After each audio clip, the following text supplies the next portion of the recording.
One. You're listening to Inspiring Hope right on here, right on 1037 Super Jams Radio. We're experiencing operating difficulties, but that wouldn't be anything different than what we normally experience. So I don't want you guys to, worry about us. All right, so we're in studio with Pastor Patrick Livingston, Patrick Jr. or PJ. All right, and then we have a very special guest. And as you know, we never introduce our guests up front. We like to give you a much bigger introduction than just your name. So, but let me just let you know something. It is a man. All right. Well, I'll let you hang on to that, and we're going to just kind of get into what this is all about. Inspiring Hope is the bullhorn, we like to say, for Arms of Hope Ministry in Lake Worth Beach, right? The city of Lake Worth Beach. Got to get it right. And we're a lot of things, but we are a food pantry. We serve hot food. We take care of the community in a bunch of different ways. If you need something or want something, if we don't do it ourselves, we will certainly, find somebody or connect you to do it. So one of the things that I think is like a misunderstanding about a food pantry is that you have to be homeless or you have to be poor. No. If you need more food, that's why you go to a food pantry, period, the end. So if you're helping a lot of people and you need food, we have lots of food. If you just want a warm meal, come by. There's no shame in that. We love serving you. That's our mission. It's our goal. It's how we serve our Lord. More important, it's how we serve you. So that's the first step. And then the other thing is there's all types of things that we do at the ministry outside of that. So, Patrick, if you wouldn't mind sharing just a little bit of some of the other things. One of our greatest joy is working with code enforcement with a lot of those family members who are struggling, the elderlies, those who are dealing or battling with some type of illness, which, slows them or stop them from doing their daily chores. So their property tend to overgrow or, it's not maintained as they usually do it. So we would step in, partner with code enforcement and let them know that, hey, this organization is here to actually help out. And then we would go by and I know our guest is a part of Rotary and he knows a little bit of it that we would get those guys. Spoilers. I know. I don't want to. He's because the conversation we had earlier. It's been so enlightening that. I got to jump in. For Go ahead. Because you're all going to hear who I am in about 15 or 20 minutes, but maybe 5. You've just jumped in. So listen. Before you speak, we don't want to introduce you. Hold on. Okay, go ahead. The suspense. No, but see, as Brother Patrick knows, before the job, please get just closer. Yep. Before the job that I do now, which is why I'm here today, for almost 10 years, I ran a place called Boca Helping Hands. Absolutely. Down in South County, Boca Raton, obviously, and that to your point about people think if you're going to get a pantry bag, you have to be homeless. The new expression is ALICE. Yes, yeah. You're asset low, income challenged, employed. 75% of the people who go to Boca Helping Hands to get a hot meal every day or to get a pantry bag, they have jobs. They're employed. You know what cracks me up about that is that we have another name for the same thing. Listen, here's this, folks. If you're hungry, come. You don't need an acronym. You just need to show up. But anyway, I don't want to interrupt you, but I just think it's funny because I can't take another acronym. I can't keep up. But I just want to say we want people to come. But anyway, please take it away. So to your point, we're all struggling, and people who are struggling, there are places they can go to reach out. Down in South County, they go to places like Boca Helping Hands. And, Boca Helping Hands is now passing out grocery bags in Boynton Beach, and I think they're up in Lake Worth as well. Absolutely, yes. And, But, Brother Patrick, what you do with your ministry and Arms of Hope, no one should ever be afraid to ask for help. It's not a sign of weakness. It's a sign of we are the strongest when we reach our hand out to another person, either to give help or to ask for help. Right. But back to you. Now I'll shut up. Well, no, don't do that. I'll tell you what, man. It was. You're on punishment. You started early on us. No. You are fantastic, and what you've experienced. And even just a short period of time that we spent in the room. And I've sat in a lot of your classes when you were teaching and showing us different parts of how to manage or run a nonprofit, so well educated. I was truly excited and happy for your new tenure, what you're doing with the, where you've actually moved on to. And you're doing an awesome job with that. All right, wait, before we go any further, Patrick, I'm going to give you an opportunity. Sure, go ahead. So I'm always the introducer. I'm the hype man. No, right? no. But today, Patrick, you're the hype man. Now, listen, you can, I believe. I can't hype him up. I can't. Listen, I know you can. So, look, it starts with coming all the way out of Boca Raton. Put your hands together, therefore. Okay. No. So, we're going to get this music started. We're going to give our guest the proper introduction. Patrick, I really want you to try today. No, I can't. I would love to try and do it. But, on the spot like this, no, I told you. Well, that's when we're best, under no. pressure. Yeah, Okay, no, here we go. So, No, that's not the right song. All right, hold on a second. But, in the meanwhile, I know you guys are, like, sitting on the edge of your seat waiting to find out who this amazing man is, as we are, too. So I'm going to figure this out really fast and get to it. Forgive me, I was fixing ACs literally a few minutes before I got here. All right, here we go. I got it. There we go. It doesn't feel like the right one, but... Well, that just tells you right there. We're gonna bring the house down. Let's get this party started. See, but I don't know this one, so that could get really dangerous. All right, so here we go. All right. Well, ladies and gentlemen, if you don't know, we have an amazing guest in the house. Yeah. I don't know his last name, but I know he's amazing. Oh, yeah. And by the way, all the preparation we do for the show is right here, right now. You're listening to it. All right. And so please, welcome around the world, all of our listeners, all the millions of listeners that are here. Please put your hands together for Jim. Fill in your last name. Gavrilos. And where are you from? Originally, well, like right now, we're born and raised. Born and raised. Born and raised in beautiful Hammond, Indiana, which is basically the south side of Chicago. All right. All right. Well, Jim, I don't know anything about you, but what I love about this radio show is I didn't want to know before we got here. Exactly. It's way more fun to learn about it from you than get the lowdown from Patrick.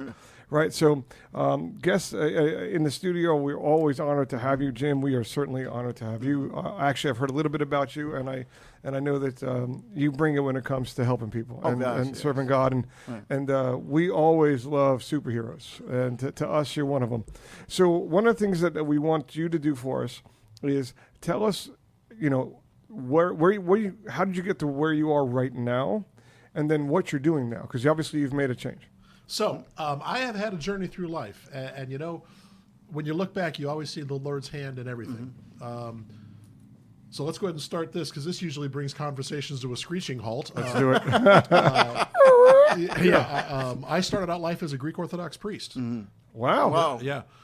Got the call from the Lord at a very young age. All I really wanted to do was be a pastor. And so I went to seminary at 18 years old, graduated from Holy Cross at 25. Spent a year as the National Director of Youth Ministry in the Archdiocese up in New York City. Wow. And then I was ordained and sent out to Oakland, California. And then I opened a parish in San Diego. And I got a phone call from the Archbishop one day. He said, "Hey, we've got a crisis in Boca Raton. I need you to fix it. You're being transferred in 3 weeks." Wow. And I said, Wow. What state is Boca Raton? What is a Boca Raton? I said, well, it's in Florida. I said, well, Your Grace, I'm like 3 time zones away. I'm getting mad. This is before Google, people. I'm digging out maps going, where's Boca Raton? I've never heard of this place. I never thought I'd live in Florida. Sure. And that was 26 years ago. So Wow. I came here to Florida, served that community for 10 years, and decided it was kind of a time for me to get back to my roots. Had a long talk with my bishop and said, I didn't go to seminary for this. I want to be on the street. I want to serve the hurting. And that's when I went to Boca Helping Hands. And Wow. I served Boca Helping Hands for almost 10 years. Right. And we can talk, that's where Patrick and I can, share some stories. Absolutely. And I'd love to hear more about Arms of Hope. Yeah. But the quick version, my aha moment came 8 years ago. Boca Helping Hands distributes some canned goods that the federal government provides. Right. So, of course, every year, every family has to fill out a form, this Right. wonderful government form called the TFAP. TFAP. Got to fill out your TFAP. So we got a whole line of people, and I got 5-6 volunteers at computer banks to process, and I'm being the cheerleader. I'm passing out the forms, and folks, I couldn't make this up. The first 5 people in line leaned over and whispered, "I can't read." Wow. Wow. So I was driving home on Palmetto Park. I lived in Boca. That's at the in time. Boca. And Yeah. I was literally, I'm an emotional basket case, so I was crying. And I looked up. I said, "Lord, how is this possible in 2016 America that people can't read? What do you do if you can't read? How do you function in the modern economy?" And the realization hit me that you cannot feed people out of poverty. You can only educate people out of poverty. Absolutely. And right about that time, I'm going back to superintendents. Superintendent Robert Avosa called me up and said, so we want you to come to the Education Foundation for Palm Beach County and, do for us what you did at Boca Helping Hands. And I was kind of listening. And he said, well, why do you want to leave Boca Helping Hands? I said, I don't. I don't. You called me. I didn't call. I said, why am I here? And he said, we want you to take over the Education Foundation. And that, coupled with that realization I had on Palmetto Park, I said yes. So for the last 7 years, I have been the president and CEO of the Education Foundation of Palm Beach County. We are the foundation of the Palm Beach County School District. Wow. When I took the job, Dr. Avosa, a great man, he was a great superintendent, as was Dr. Fenoy, and I love our current superintendent, Mr. Burke. I said to Dr. Avosa, I said, I'll do this. I will leave Boca Helping Hands. I said, but you have to promise me we are going to be committed to the Title I schools. Yeah. I said, I know what happens when people don't have an education. They're coming to Boca Helping Hands to get bags of groceries. Absolutely. They're coming to get It's job really training. that simple. Yeah. Yeah. So that's how I got where I am. That's the quick version. All right. So I want to ask you a question. So some of the services that your organization offers is like people who just trying to get GEDs and all of that, or what are you guys actually doing? So we're doing three things, and we can talk about as long or as little as you want. We to have so much time. We're good. That's it. Number one, we are a grant-making organization. Okay. We award grants to teachers and schools, only the public schools. We deal only with the Palm Beach County School District public schools, in four basic areas. And we're going to look at small, medium, and large grants. And I need to tell you some stories about each of those. Sure. But in four basic buckets, there's STEM. I think everybody understands STEM Right. education. Our kids need to have math, science, technology, engineering, and we're going to come back there in about 2 minutes, so hang with Sure. me. Number two, literacy. In particular, early literacy, third grade reading. Why is third grade reading so important? Our school district just finished a 5-year strategic plan. One of their 4 goals was to have 75% of third graders reading on grade level. Again, why is this so important? Do you know how the state of Texas determines how many prisons they're going to build?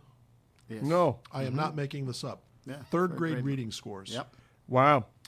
In 2009, Northeastern University did a study, and they looked at poverty, hunger, homelessness, death, divorce.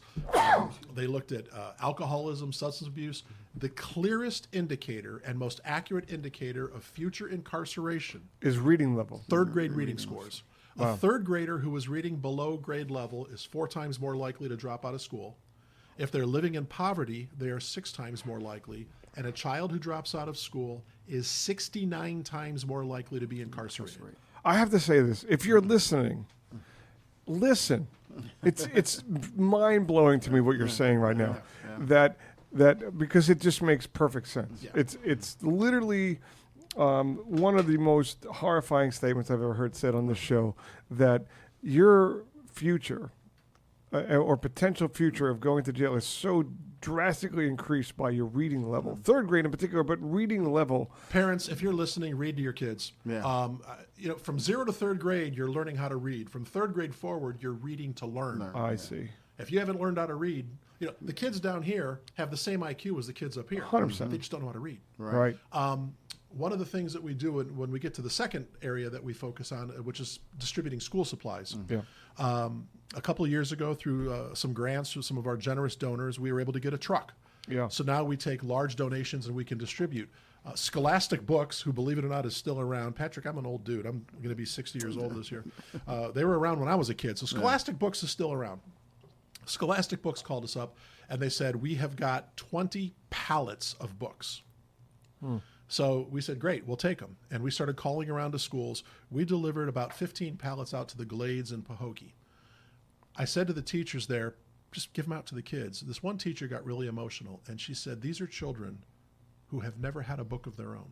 Yeah. They've never had a book in their house. Wow. Yeah. Now, that's mind-blowing to me. Yeah.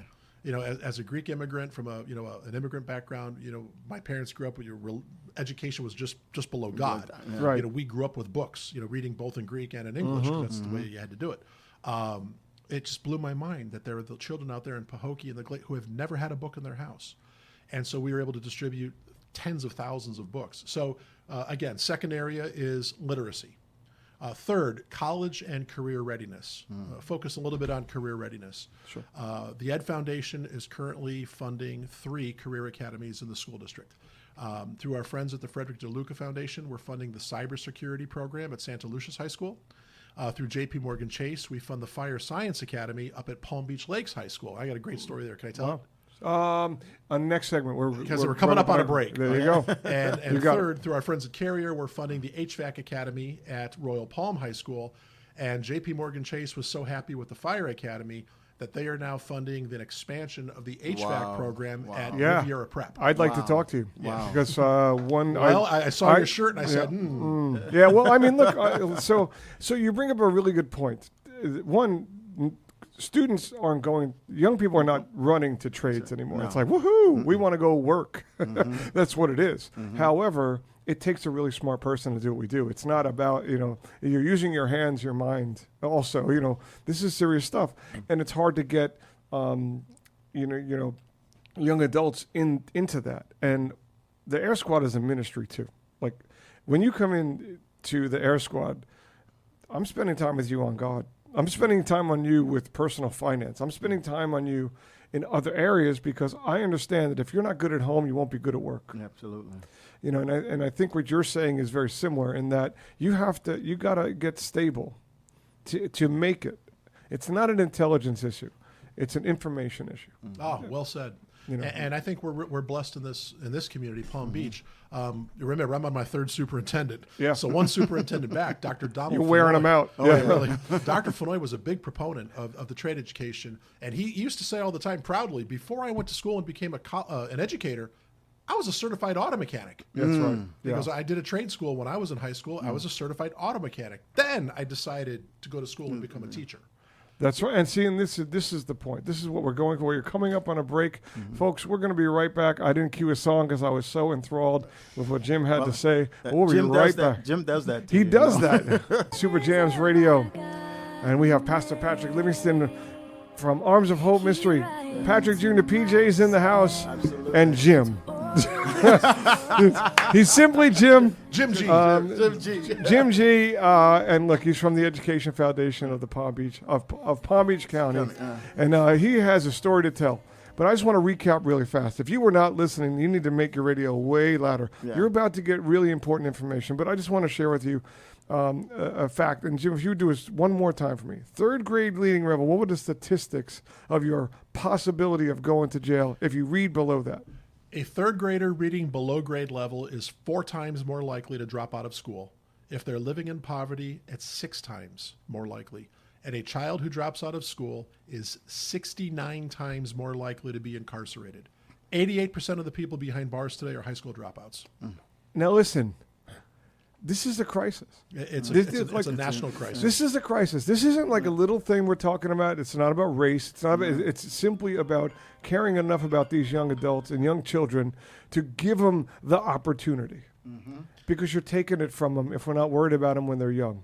Clearly, if it's such a pivotal moment of 3rd grade, then I want to say that I want to highlight this. I want to focus on it more. And so, Jim, I don't want to. There's another piece of the puzzle that you need to factor in. Let's do it. I mentioned if they're living in poverty. Yeah. Brother Patrick, you understand this. Yeah. I do from my days at Boca Helping Hands. 1 out of 5 children in Palm Beach County live below the poverty level. Yeah. Oh, yes. You say that, I would tell people I run a soup kitchen in Boca Raton, and you get this, hey, come on. Oh, yeah. Come on, who you in Boca, who needs soup? We Yeah. don't have poor people in Boca. 1 out of 5. Now, you might say, okay, what does that mean? In a school district the size of Palm Beach County, that's 40,000 children who live below the poverty level. Yeah. No, I mean, it's an insane epidemic in reality. People don't realize, like when you start working in ministry, see, when you don't work in ministry, you live in a little bit of a bubble. You see some homeless people, you see a couple things, but you don't see what's really going on. And we get guys coming through the door all the time. I talked to Patrick last night about one of our team, and it's like they don't know how to succeed. And even though you're laying the map for them, they weren't given the pieces, so they can't put together what you're trying to do. And it's hard for me because we're still a business. right? I don't have unlimited funds to keep guys on. So, we have a philosophy. If you're growing, or going, it's like you're either with us moving, or we're going to put someone in who wants that opportunity, because there's only 1 or 2 opportunities a year for us. We're small as a company. So when we sit somebody in that seat and say, we're going to train you, it's basically paid college. We do that. And they become a guy could start at 30,000 and be at 75,000 in 3 years. Wow. That's amazing. Imagine being 21 years old, you're making 75,000. Now, if you take it the next step, then you become a leader. And if you become a leader, a comfort advisor, or an overall service manager, you're talking 90 to 110 in the trades. And it's only going to go up because there's nobody here to do it.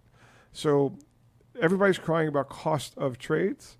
Well, just because no one's sending their kids to trades. So the demand for somebody to be, and if you happen to be mechanical and good and can speak well, you're gold.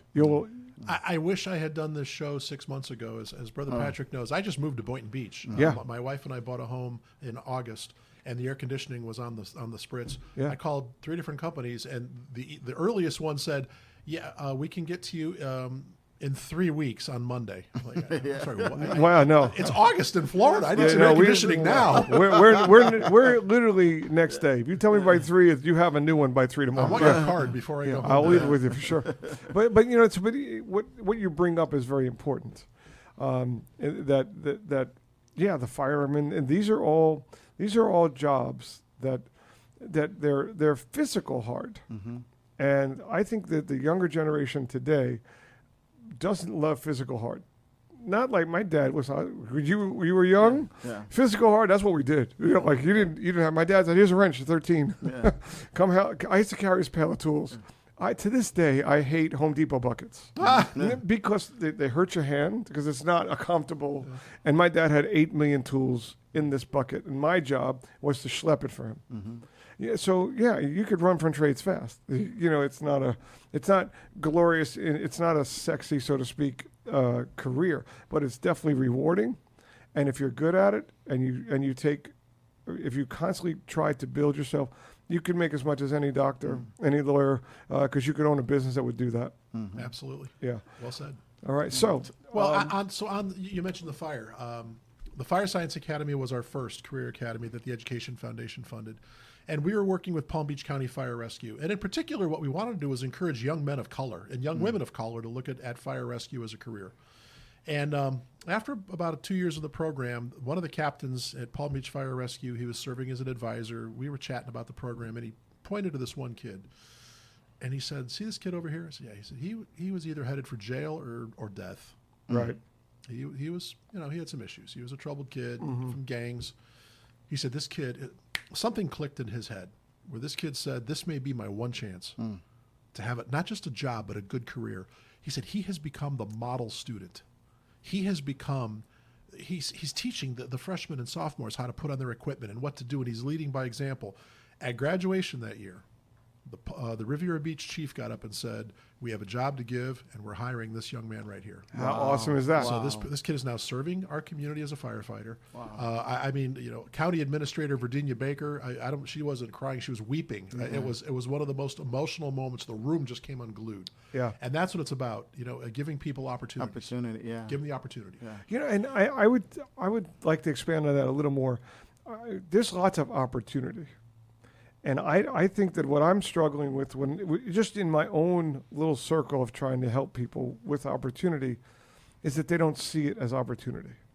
Do you know what I mean? It's like, I got to work for this, Yeah.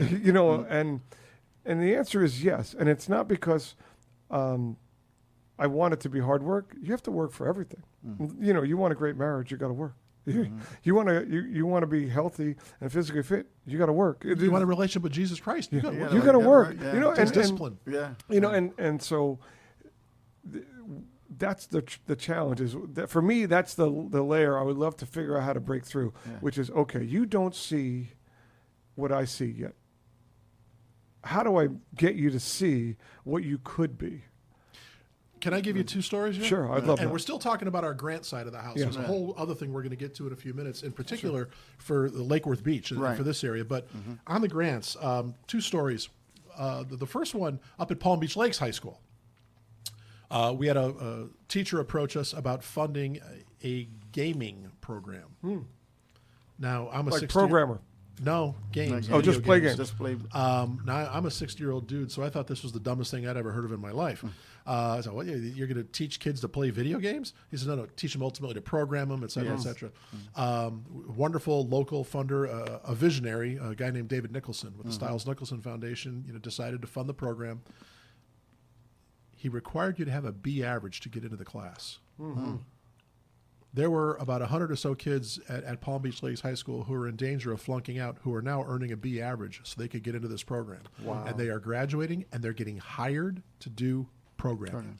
When you challenge children, they rise to the level of the challenge. Absolutely. I totally agree with that. And I think that's part of what's missing or overlooked, especially in our community. These kids they're not challenged. That's why you find them in a situation, or the challenges with some of the ones that you're working with, they're not challenged at home, because at home they're more defeated. When your parents are going from paycheck to paycheck and the light is flickering just like you turn the light switch off and on, and then there's nothing in the cupboard for them to go home and eat. For an example, a coach, and we started serving the school there, the coach, because he happened to take home a kid who was done practicing, and, he didn't want to get in the ride with the coach. Fear everyone would notice or find out where he was living. So the coach dropped him off at a motel, and that's where his mom and his siblings was living, and they didn't have nothing to eat. And the light bulb went off in the coach's head and said, "Hey, these guys are here from in the morning to go to school, and then after school I'm working them out with practice, and then after practice I'm sending them home And they don't eat. with nothing." Yeah. Patrick, we're going to revisit that story when we get to the second thing the Ed Foundation does. But Okay. You are absolutely spot on. I had those experiences at Boca Helping Hands with families who were just embarrassed. I want to come back to challenging people. We can say this because we're all connected to ministry. People often talk about when the woman was caught in the act of adultery. Well, Jesus didn't judge her. Yeah, he also didn't say, "Go your way and keep doing what you're doing." That's exactly right. He said, "Go your way and sin no more." Yeah. He challenged her. And when we challenge our kids, so another example, 7 years ago, Dwayne Denard, who was last year's principal of the year. Mr. Denard is the principal at Pahokee High. Pahokee, by the way, is the poorest city in the state of Florida. Roughly 49% unemployment. It's absolutely horrendous, the economic reality out there. Mr. Denard approached us about starting a robotics program. People in Palm Beach County said to him, "Hey, these are Pahokee kids. Yeah. Don't go out Don't there. set them up to fail. They can't handle robotics." 7 years later, that program now has it started with 3 kids. It now has over 200 kids in the program. By the way, last month they finished first, second, and third in the national competition. Yeah. Wow. They started doing some research 3 years ago that caught the attention of NASA. In high school, I couldn't spell NASA. There you These go. kids were talking to NASA about their research. NASA connected them to the University of Washington. And in April last year, the University of Washington called us up and said, "You've got 7 kids at this Pahokee High School who are about to graduate. If you can get them to Seattle, we will give them a 1-week summer internship." Wow. We took 7 kids in July who had never seen an airplane in person before. And got this. We flew them out to Seattle. They spent a 1 week doing a one-on-one internship with the faculty. UW has now come back, and they're offering these young kids scholarships. It's unbelievable. In robotics, science, you have people who are fighting to get their kids into Pahokee High School for STEM education. Pahokee used to be known, the only out when you were out there, the only out from poverty was what? Football. Yeah. Yeah. Now it's being known as a hub of STEM, science, and engineering education because a man of vision, Dwayne Denard, said, "Our kids can do better. I'm going to challenge them." I'm going to challenge our kids to be scientists. I'm going to challenge our kids to be architects. I'm going to challenge our kids to be biologists, to be computer programmers. And these kids have risen to the challenge. You know, and see, that's really the thing. You don't know what somebody's capable of. And the second you limit them, like when you're talking about the Palm Beach County, they were saying, well, we don't want to overwhelm them. Listen, I know people of all races and backgrounds and economic levels, and I've seen them all at the highest levels, and also some of them are morons. You know, like literally, like in my mind, I'm like, hey, I'm talking to you, and it didn't matter about the money. It matters about, you know, what they want, and a little bit of drive, a little bit. If you can spark that in somebody, Exactly. Darren, it works for me. He's like our story. This kid came in, and you'll appreciate the story because Darren's from the muck. Is what he likes to say. He's like, I'm from the muck. So he calls me, and this is what he said. Hey man, you hiring? That's exactly what he said. And I was like, send me your resume because that's my way of getting rid of that because I didn't at the time want to deal with that. And he sends me a resume, and it came from. I can't say his whole email, but it was muckboy something at something. And I was like, okay. So I sent him a email back. If you're planning on getting a job, change your email to your name and whatever. 5 minutes later, I get an email from his name. And that showed me that he's coachable. You know, he just didn't realize that you know, I'm not going to be cool with him. You know, like we're not boys. This is an opportunity. So I didn't hire him at the time. I didn't have a spot. Calls me back 6 months later, same exact. You are? Yes. I said, Darren, I'm not, but come in. I like the fact that you're chasing it. And he came in, and my brother Michael, when somebody new comes in out of school, Michael has not been the greatest teacher. He's 35-year mechanic and 0 patience for teaching. You know, and so every time anybody worked with Michael, he'd come back and give me the list of what they weren't. And I'm like, they're new. That's why they're none of those things, right? So he comes back, he says, who is this kid? He was awesome. I looked at my brother. I've never heard that in the entire time we've worked together. And Darren just took it on. And every day he comes to work, and he's not satisfied with what he has. Meaning, it's not that he's not content. He's not satisfied staying in the life that he grew up in. He wants more. He wants to give his mother more. He wants, you know.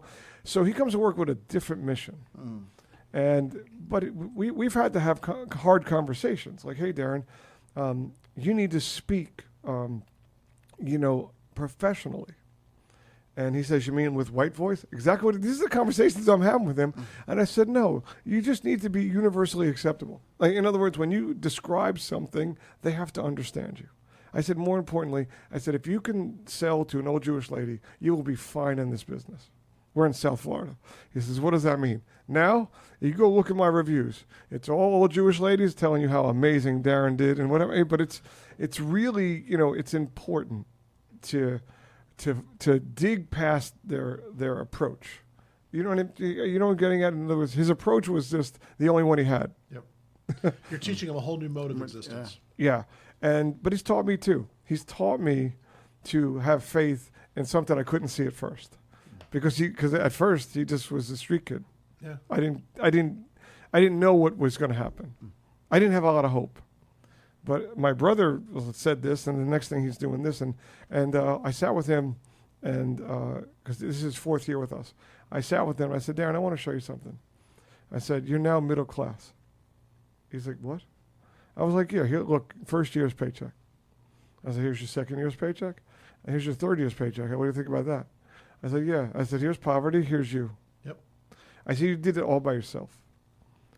Now you got to leave the poverty mindset now. Because you're about to go as far as you want to go, because you broke that. He didn't realize how much he had earned or grown in that 3-year period. Because in his mind, he still doesn't have enough money. Because he doesn't. He's got to take care of his mom and other things, right? So what an interesting dynamic to watch somebody for 3 years, going into his 4th year. Now he leads, holds the company standards, like what you said. He teaches like the young kid at the fire academy. You come in, you meet Darren. Darren's not playing with you. Don't come in and not work. You're like, he's harder to work for than I am. Like when you get there and you got to work. You know? That's awesome. So it's nice to hear what you're talking about, and we certainly want to get involved with what you're doing with the HVAC, because we would definitely take one or two a year, and the right student, we'd pour into them. Yep. They would change their life, because it's not that big of a deal to teach them. If they're mechanical and they want to, after 12 months they're in. Well, and one of the things, our reason for existence at the Education Foundation, our mission statement, says that we are basically the connector between the business community and the world of education. Yeah. We were founded by the Economic Council. In fact, our 40th birthday is coming up in 2 weeks, on March 6th, 1984.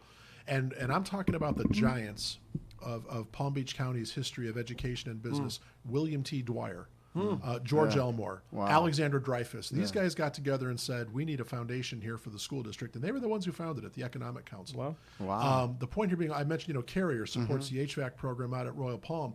The equipment those kids are working on today, donated by Carrier, state of the art. Yep. In fact, you can appreciate this. The Carrier people with whom we work, Mike Pitch sits on our board. Yep. He said, the day of an HVAC technician coming out with a wrench and a screwdriver, those days are gone. These guys are computer experts today.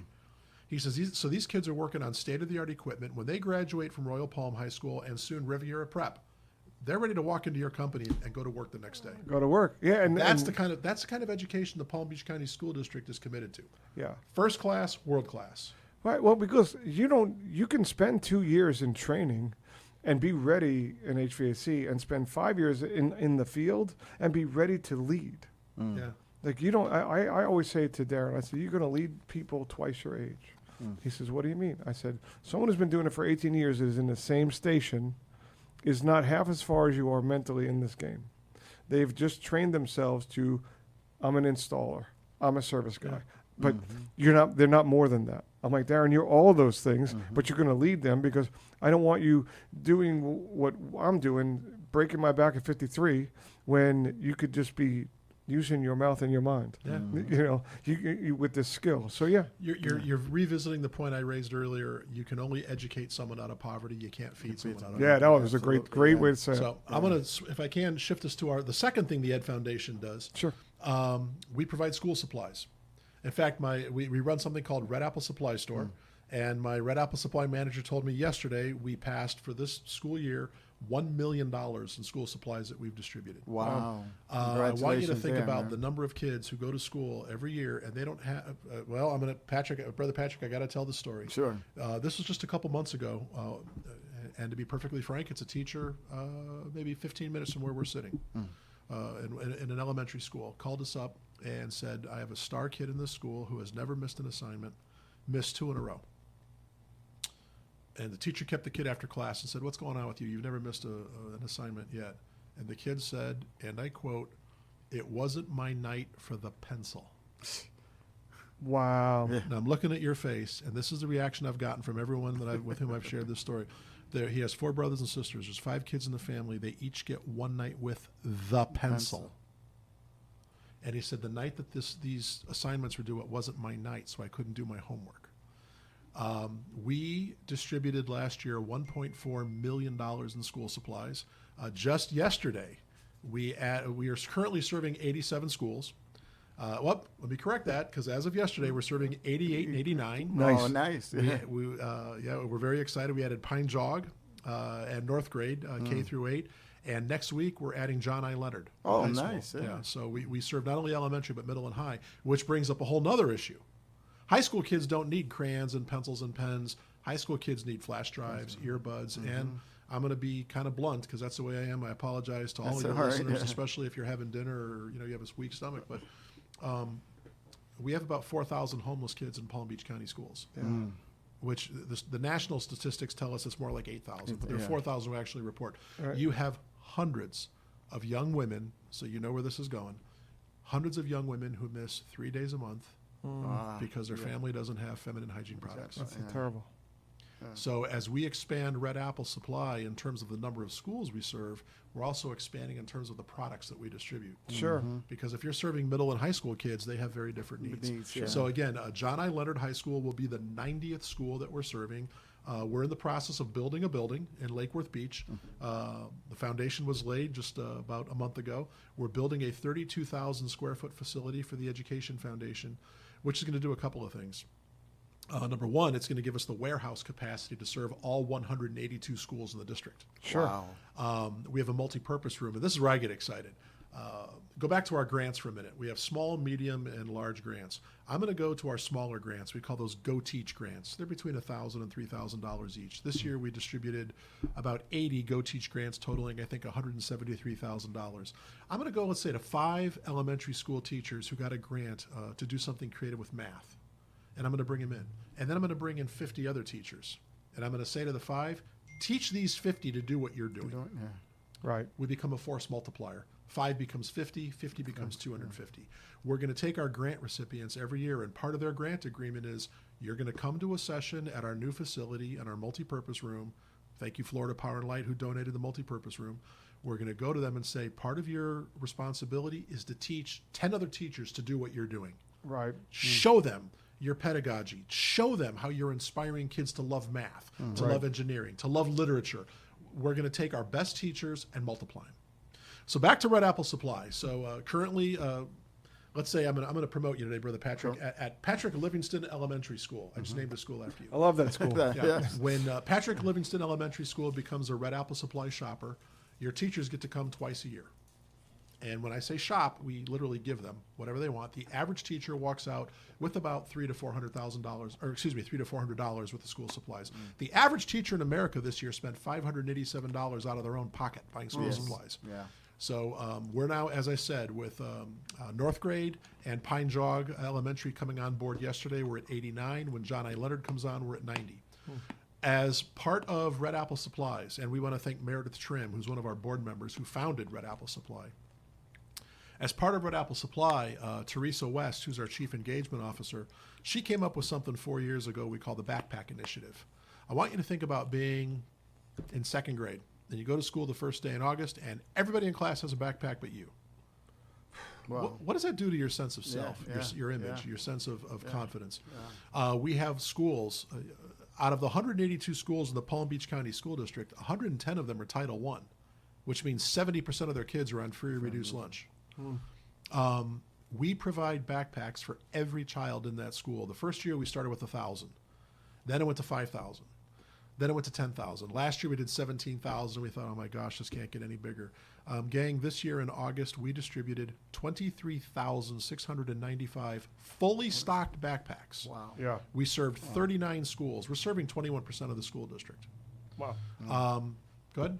I have an interesting question. This is something I've wrestled with myself. So I've had a conversation with one of my team about using what is available from, different, food stamps, things like the programs that the government offers, but not to get stuck in them. Does that make sense? In other words, I have this fear that they don't use it as a leg up.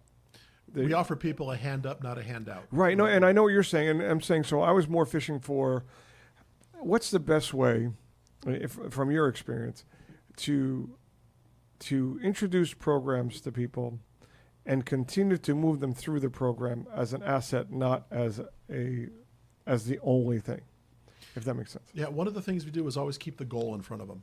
What is it you want to do with your education? And like the career paths that we talked about, the kids in the fire science or cybersecurity or HVAC, they see light at the end of the tunnel. Oh, this is something I can do and make a decent living. You got to keep the goal in front of them. Sure. Earlier, you touched on hard work. It's going to take some hard work. But the other part is, especially when you're dealing with children, you got to give them the basic tools. Mm-hmm. Brother Patrick, you said something earlier that was powerful about that child that wanted to be dropped off at the motel. He didn't want his coach to see his house.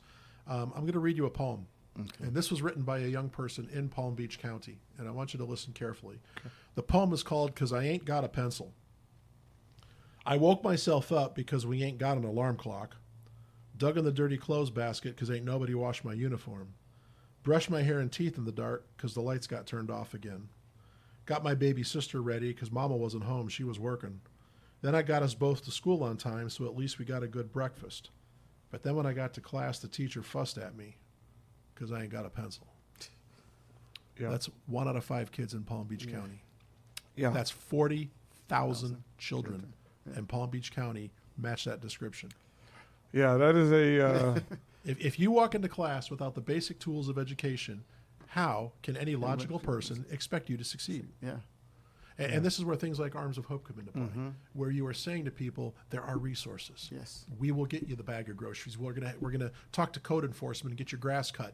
We're gonna connect you to the Education Foundation. I guarantee you, all the schools that surround Arms of Hope, they're Red Apple Supply shoppers. Yes. We started with our neediest, and we're working our way down. Yeah. We started serving schools that had 95% of their kids on free or reduced.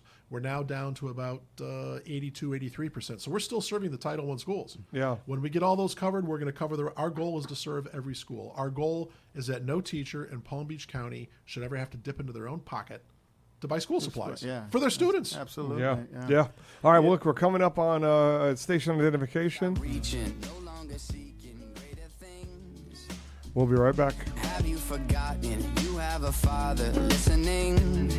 Oh, he tells the sun when to rise, gives the wind its breath, swings a door wide open and moves in the moment you least expect. Don't you give up on a miracle. You gotta speak to. Have you stopped reaching, no longer seeking greater things? Have you forgotten you have a father listening? Oh, he tells the sun when to rise, gives the wind its breath, swings a door wide open and moves. Yeah, this is a little bit longer of a break. Don't you give up on a miracle. The only reason I play the music is so that the computer knows that we're still in studio. Plus, I like entertaining PJ when he's sitting over there.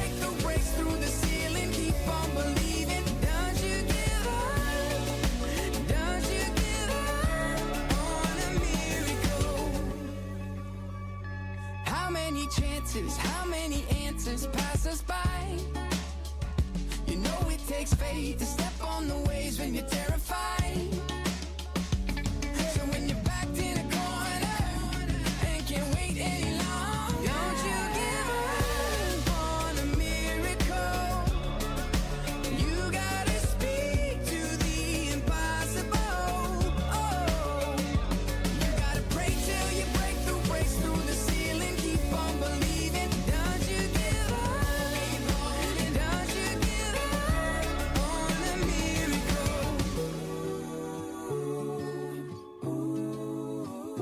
Feels like the prayers and the words you have spoken, they go unnoticed like drops in the ocean. Just beyond the veil of your vision, your mountains are moving on. Remember the works his hands have done, where you once were and how far you go.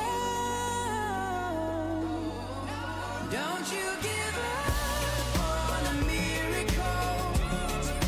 You gotta speak to the impossible. Oh, you gotta pray till you breaks through the ceiling. Keep on believing. Don't you give up on a miracle. Oh, yeah. You gotta speak to the impossible. You gotta speak and believe it. Pray till you breaks through the ceiling. Keep on believing. Don't you give up. Don't you give up on a miracle. Pray till you break I wanna go on a breaks Super through the Jams cruise. ceiling. Keep on believing. I think they should take me. Have you stopped reaching? All right, we're on in 40 seconds. No longer seeking I'm calling greater Jimmy. things. I'm like, why is it that I wasn't invited? Is it I'm not Jamaican enough for you? No, I doubt that. I'm gonna call the Jamaican card on him. Have you stopped reaching? No longer seeking greater things. I've never heard this song. I just hit it, but it's in my praise and worship folder. It's kind of good. No, it's good. He tells us, have you stopped reaching? No longer seeking greater things. All right, 7 seconds. Have you forgotten you have a father listening? Have you stopped reaching? No longer seeking greater things. Have you forgotten. You have a father listening. Oh, we are back. 103.7 Super Jams Radio. Listen, we have Jim in the house. I don't even listen. I'm not going to introduce everybody else. Jim is a superstar. He is a superstar. You know, from the Education Foundation of Palm Beach County.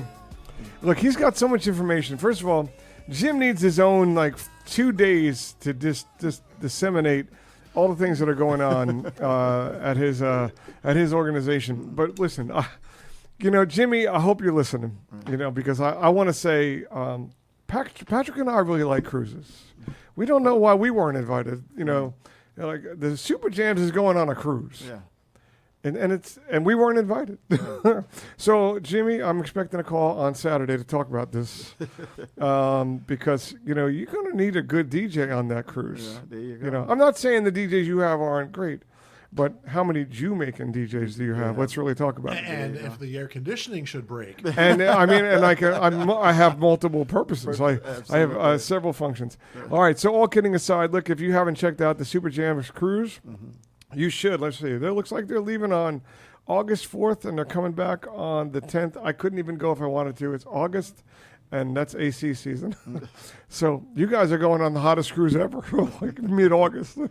So enjoy yourselves. But again, Super Jams Radio, it's going to be a blast. If you don't know about the cruise, you need to figure it out, and you need to check out Super Jams Radio. Go to 1037superjams.com. You can check it all out. Anyway, all right, so we're back. So Jim, and it's Jim G, because I don't even want to attempt his last name just yet, at least not in front of him. Right? Maybe I'll talk about it later. But really, what we just going to recap that in Palm Beach County there is a crisis of poverty that is overlooked by these beautiful palm trees and how gorgeous everything looks. It almost feels like, how could anybody not be doing well down here? If you pull in from any other place in the world, you're like, it looks like everybody's got money here. Yeah. As a matter of fact, I had a crazy epiphany when I first moved here. Everybody's got BMWs. There was kids working at McDonald's, leaving, getting in a BMW and going. I thought, wow, this is a different place. But it's really not. It's just like everywhere else. And you have people who are in need. So behind all these palm trees are real needs, like children who don't have food, don't have school supplies, which is what we're talking about, don't have opportunities, or actually have the opportunities but have no idea that they're available. Because the opportunities are there. Yep. Except if you don't know where to look, you'll never find them. Well, there's one more piece of the puzzle. Sure. I'm going to turn to our third thing. So we are a grant-making organization at the Ed Foundation. Yep. We have the Red Apple Supplies Program. We've just come through the pandemic. Yeah. We hope, we think, right? There are thousands, millions of pictures that circulated around the world over the last 4 years.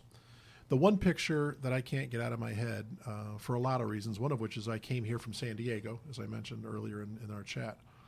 It was a picture of two young girls, maybe 11, 12 years old, sitting in the parking lot of a Taco Bell doing their homework. Because that's the only way they could access the internet. When the pandemic hit, I remembered it was Friday the 13th, March 13th, then Superintendent Dr. Fenoy announced that the schools were closing and would not reopen after spring break, and they would remain closed for the rest of that year. And then the following September, we shifted to that now horrific term, remote learning. Well, lo and behold, the school district discovered 25,000 children in Palm Beach County who don't have access to the internet. Yeah. Oops. Our friends at Quantum Foundation had done a study without the internet. Families over their lifespan earn less money, graduate at lower rates, and I kid you not, have lower life expectancy. Without the internet, you earn less, you learn less, and you live less. So I got to give it up to Palm Beach County. Palm Beach County got together, Virginia Baker and the county administration put up millions of dollars of CARES Act dollars to put the infrastructure in place, the poles, the fiber optic cables, etc. The school district put up millions of dollars to purchase every kid a Chromebook. What was lacking was to be able to connect the Chromebook to the internet, and that's where we came in at the Ed Foundation. The school district in Palm Beach County asked us to kind of coordinate And in a matter of a couple of months, we raised over $1 million Wow. to purchase 25,000 Wi-Fi extenders. A family who gets this extender can now pull the internet down into their house. The kids can do their homework. The parents can check on their kids' school process. They can do telemedicine. They can do banking. They can apply for jobs. You can't even get a bus pass in Palm Beach County unless you can do it online. If you're not on the internet, how do you survive? Sure. It is as essential to the modern economy as electricity was back in the 1930s when under the Roosevelt administration they brought electrification to rural America. Yeah. We got heavily involved in this program, the Digital Inclusion Program. And quite honestly, it's right in this area. One of the first areas to go live, obviously the Glades and Pahokee, but here in Central Palm, it was Lantana, Lake Worth. Right. The polls have gone up. We received a grant from the Kellogg Foundation and hired a remarkable young man named Wiskendi Francois, a Haitian young man, a professional soccer player. He had some knee injuries, so he had to quit playing football, as they say in France. He was taken over to France to play. Wiskendi is our digital coach. He goes into families' homes in Lake Worth and Lantana and teaches them how to use the internet. How to connect. Teaches the parents, here's how you get on the school district website to get your kids' homework so you can check on your kids. Here's how the kids can do their research. It is, and as I've said to Wiskendi, he's just a remarkable young man. Obviously, he's fluent in multiple languages. He speaks Creole. He speaks French because he played soccer and lived in France for almost 10 years, and he obviously speaks English. He's able to communicate with these families. He has been connecting them with jobs, connecting them to Career Source for job training. He went into one house right here in Lake Worth Beach. There were holes in the floorboards of the house, and there were rats running in and out, and there were babies in the house. Wiskendi was able to connect it to a contractor, carpenter, who went and fixed it for him. I've said to him, you started out as a digital coach, and kid, you're more of a social worker now. Yeah. So he's one digital coach as we bring on more and more families into the program. Here's how God works. We had been doing this for a couple of months. Lots of local foundations jumped in. Stiles Nicholson, the Pew Foundation, Florida Crystals. Some Lost Tree Village got involved. I get a phone call. The Miami Dolphins, believe it or not, the Miami Dolphins twice made a $100,000 grant from the Players Social Action Committee. Not only did they finance, we went down to Dolphin Stadium, and the Miami Dolphin players spent an entire day on their off day configuring these Wi-Fi extenders. Each one has to be configured. Wow. Yeah. So all this is going on, and I get a phone call one day on my cell phone, and it comes up Bentonville, Arkansas. Now, there's only one person you want to talk to in Bentonville, Arkansas. It was the Walton family. And if you don't know who I'm talking about, think Walmart.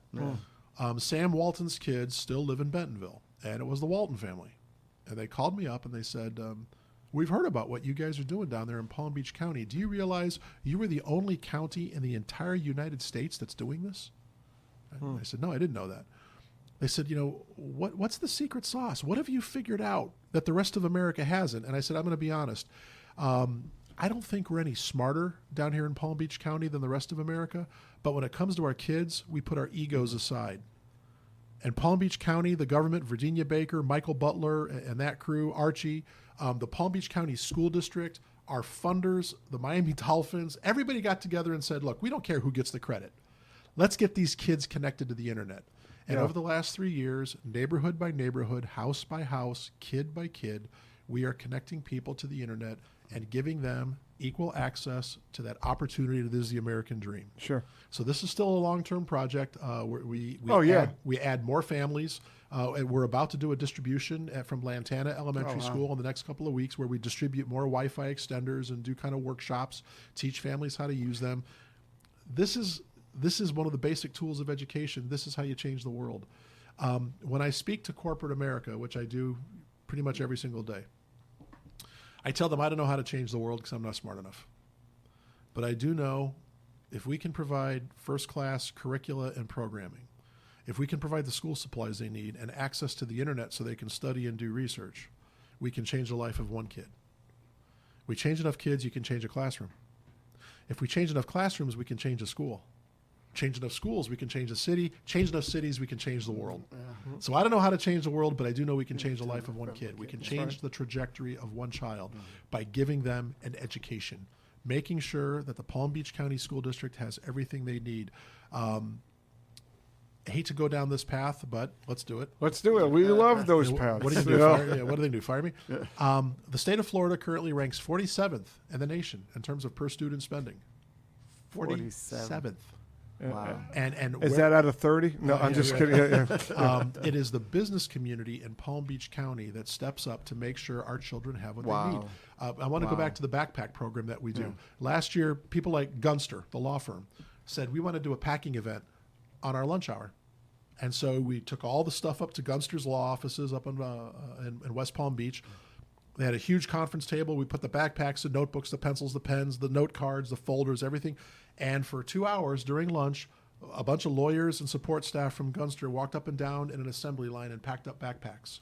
Carrier did the same thing at their headquarters. Sure. My favorite one, we had a phone call from Truist Bank. Yeah. And they said, we're having an executive event. We got 200 banking executives from all over the country, and we want to support two of our two schools. I said, great. We're going to do a packing event. I said, great. They said, can you bring it to us? I said, great. They said, good. We're at the Miami Convention Center. I went, aye.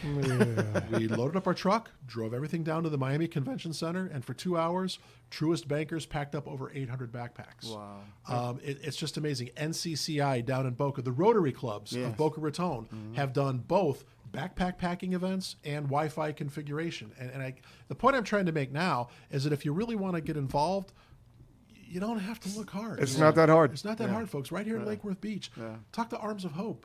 You're probably begging for volunteers. Absolutely. Talk to the Education Foundation. Come volunteer at Red Apple Supply and help teachers get the stuff they need. We don't have to go far to change the world. You can just look to your left and look to your right. There's probably someone who needs help. And so there are a ton of opportunities for businesses to get involved. You know, Simpatico Real Estate, right here in Lake Worth Beach, adopted 2 schools last year and provided the backpacks, and not only packed them, they had their employees come and pack the backpacks. They even went and delivered them with us. And so Yeah. as the teachers were passing them out to the kids, the realtors from Simpatico, Tommy Morrison and his crew, they were passing out the backpacks to the kids. It was powerful. Yeah. It's powerful when you get that connection. Let me ask you a question. So there's basically a free Wi-Fi, and the extenders is so that's broadcast, and the extenders allow whoever has an extender to connect to it. Correct. Right. So in other words, that's how you ensure that it's just for the students and not getting overwhelmed, or is it just for everybody? Well, anybody in the family can use it. I will tell No, you. I'm though- talking about like you just can't hack it. And Oh hop no, on. no, it's the family. The family gets it, and The I will home tell gets you, it, right. the home gets it. Exactly, it's assigned to a home, and we actually have governors on there, so there's Yeah. or filters or firewalls they call them. Sure, So sure. there's certain websites they're not going to be able to look That's at. great. It's for the families.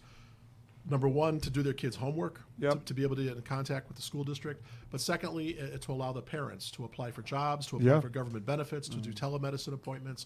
So we keep pretty strict filters on them. Yeah. No, that's great. Listen, I have a IT background, so I was just kind of. Oh, so you know exactly what we're talking So, about. yeah, I no. don't, so I have no idea what I'm talking No, about. really, it's awesome, and I find it interesting. They have to be configured, right? That they don't produce them configured, but I have to laugh. One of our big supporters, he's on our a gentleman named George Pruger is on our board of directors. He's a scientist at Aerojet Rocketdyne. He's in charge of the Mars mission. Yeah, which is wow. kind of fun, yeah.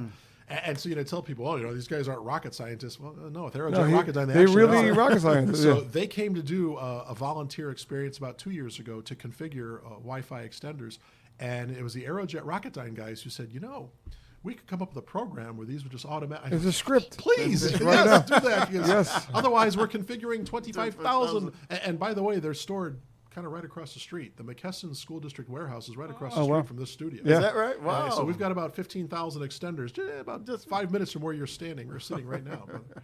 That's really, I get a kick out of that. But configuring anything is you got to get into the interface. Then you got to set the settings, or IP address, whatever you're pointing at, and then if you did it wrong, or if you mess up the admin password, you could really get time consuming. And Yeah. here's what I love about my job, and you have this with Arms of Hope with Absolutely, your volunteers. I think Habitat for Humanity experiences this, where you get a bunch of CEOs and I don't know how to handle a hammer. Well, you're going to build a house today, Yeah. and they make it work. Another one of our corporate partners is Bank of America, for example. Now, side note, let's go back to our silo number one, our grant program. Bank of America funds a finance academy at Atlantic High School in Delray, teaching financial literacy. How you mentioned financial literacy earlier. How important is it for kids to learn how to budget, how to prepare? So Bank of America does that. That's awesome. A number of their executives wanted to do a Wi-Fi configuration. Now, these are banking executives. They know banking, they know finance, they know accounting. They are not IT people, Yeah. and yet just like Habitat for Humanity does it. You get it done. We sat him down for a half hour, gave him a tutorial, and said, have at it. Yeah. And for an entire day, a bunch of executives at Bank of America sat up in their corporate office in West Palm Beach and configured 500 or 600 Wi-Fi extenders. I have to say this. Ann Hake, if you're listening, we love you. Ann Hake is the foundation director for the Miami Dolphins Foundation. To this day, the group that configured the most Wi-Fi extenders in a one-day volunteer experience Was the Miami Dolphins. your Miami Dolphins. Wow. Come on, yeah. Those, and I'm a 60-year-old old dude, so I can say Competitive. it. Those kids, they were, Brother Patrick, they were so competitive. Yes. There was this one kid sitting Yeah. next to me. He was so big, he's got his own zip code. And this kid, he was not going to let anyone else configure more Wi-Fi extenders than he. Yeah. Inter Miami CF, the players the soccer players down at Inter Miami did a configuration experience. The Miami Marlins are now saying, "Hey, what can we do to get involved?" So, Yeah. by the way, Wow. the Dolphins, in addition to supporting, in addition to configuring Wi-Fi extenders, when we did the distribution of the extenders out in the glades, 5 Dolphin players came up. Wow. Yeah, And right. they're out there talking to the families, showing them how to use the internet appropriately, showing them how to help their kids do homework. Palm Beach County is just a special place. It is. It is It is, just a yeah. special place. Yeah, no, I mean, this is stuff, and listeners, this is things that I didn't know were happening, to be honest. I live in my own little world of trying to help, and everybody's, there's a different group out there. There's so many different little worlds trying to help that if you can connect with them, and it's infectious. Yeah. And that's what you've been experiencing in Palm Beach County with this, is the idea, like you said, if we can change one kid's life, it can just and It multiplies from there. they're calling you. They're not. They're, hey, how do we help? Yeah. Yeah. And I say this to my team, and I say this to everybody that is wanting a leg up in life. It's easy to get behind you when you're behind yourself. Yeah. Like if you believe in this, but you don't have the way, I'll help you find the way. Yeah. But you got to believe you can do it. You got to believe. You got to throw that effort into it. And it's very interesting. We talk about how when Jesus saved Lazarus, and he said, "Well, roll the stone," and then Jesus saved Lazarus. You come on out. So Jesus does the saving, but you still got to roll the stone. Yeah. We have to do our part, and that's as a community. We have to do our part.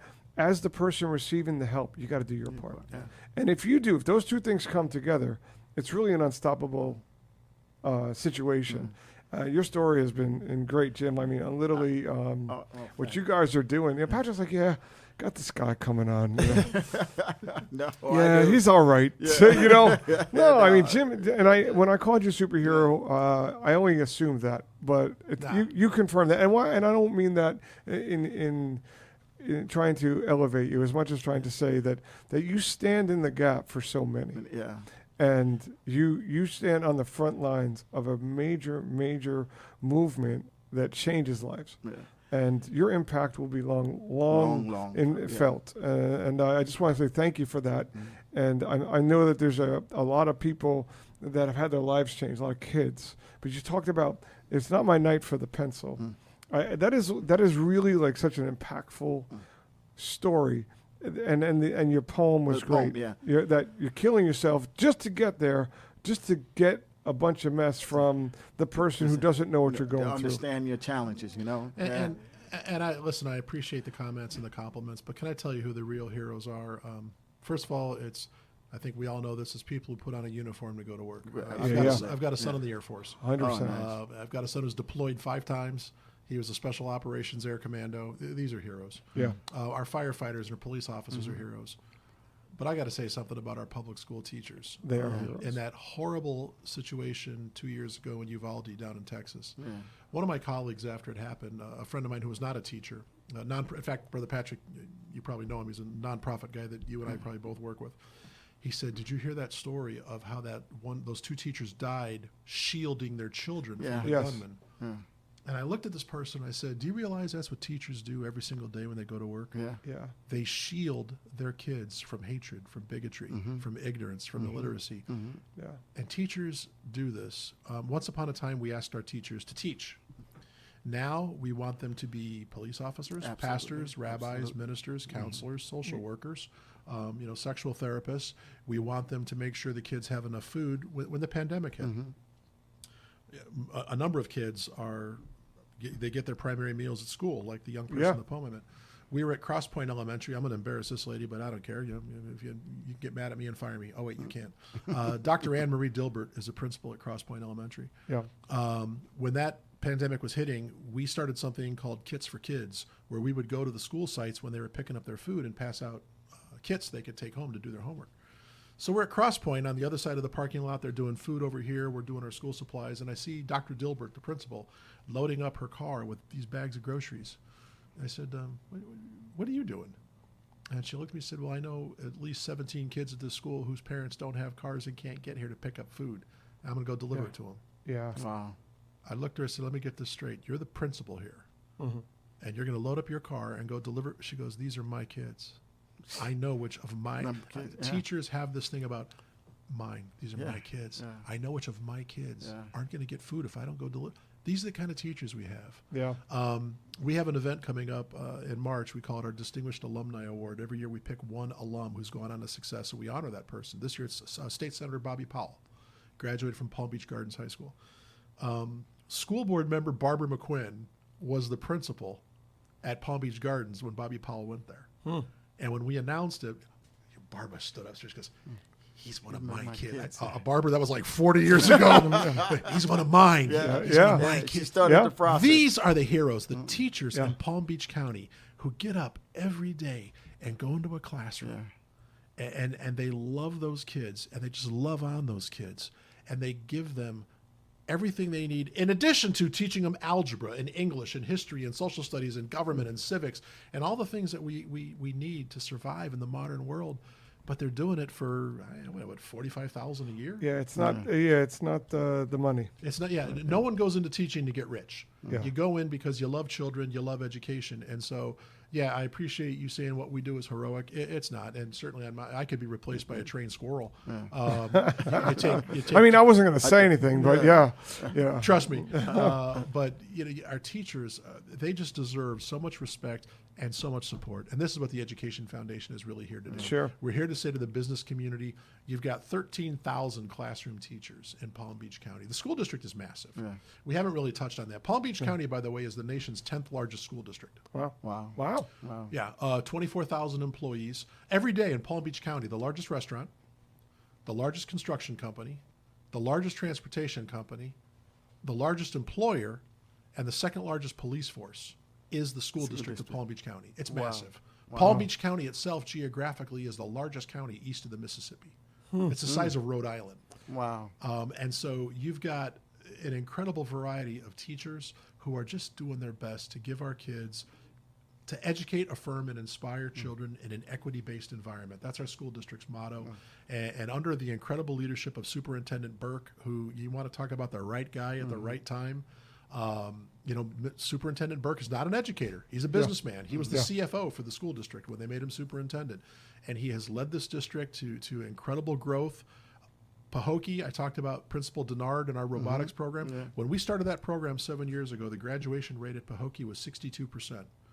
Today it's 99.9%. That's awesome. Wow. In just 7 years. Yeah. So you've got some incredible principals. You've got some incredible teachers, some incredible teachers' aides, guidance counselors, nurses, 25,000 people in Palm Beach County who get up every day to serve our children. Those are the heroes. Yeah. These are the people who, man, if you know a teacher, buy them a cup of coffee tomorrow. Yeah. Take her out to lunch and say, thank you for doing what you do for our kids. For very little pay. And then we turn around and I go back to Red Apple Supply. Then we turn around and ask them to dip into their own pocket to buy school supplies for their kids. Yeah. There's something wrong with this picture. Yeah. No, I mean, it's a, you've opened my eyes. Yeah. I mean, Patrick, you look like you've heard this before, but Well, I certainly, when we sit around and we speak, and even earlier on today, the stories that you hear from the folks that we serve, it's incredible, and the challenges that they go through to actually just to get. We had a gentleman that fits the mold, John, that was in the studio. oh, yeah, no, I mean, he came right to my mind, John Anderson. John Anderson, when he was in the studio here, he was one of those students that had to get his kids, get his siblings together to go take them on a bus down to from 45th Street to Boynton or wherever they were going to school, and then he has to turn around and get back on the bus and then go back to, so he can get himself to school after dropping off his two And work siblings, after school. and then work after school. And he told you the know? most heartbreaking story. Yeah. He said that he got to school and his friends were just giving him a hard time. Mm. His friend said to him, "Why do you always smell when you come to school?" Ouch. And Yeah. it broke him. He left school, and he's now in Palm Beach State College. Well, actually, he's in college.